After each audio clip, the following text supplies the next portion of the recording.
हानिया आमिर का जन्मदिन पर जल परी लुक, मद्दाहों की तनकीद। हानिया आमिर पाकिस्तान की सबसे ज्यादा फॉलो की जाने वाली इंस्टाग्राम स्टार हैं।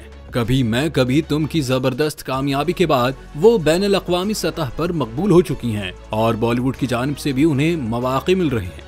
हानिया आमिर अपनी असल शख्सियत के साथ सोशल मीडिया पर नजर आती हैं, जिसकी वजह से उनके फॉलोअर्स की तादाद में बेहद इजाफा हुआ है। हाल ही में उनकी सालगिरह थी और उन्होंने इस मौके पर कुछ खास करने का फैसला किया। उन्होंने अपनी सालगिरह के फोटोशूट के लिए मरमेड ब्लू लुक का इंतखाब किया। पानी, चमकदार रोशनियों और ग्लिटर के हसीन इम्तिजाज के साथ उन्होंने अपनी खूबसूरत तस्वीर शेयर की। ताहम उनके बोल्ड फोटोशूट पर मद्दाहों ने सख्त तनकीद की। कई सारिफीन ने कहा कि ऐसी नुमाइश की जरूरत नहीं थी और इस तरह के अंदाज अपनाने से गुरेज करना चाहिए। कुछ लोगों ने उन्हें मशवरा दिया कि सादगी में भी खूबसूरती होती है।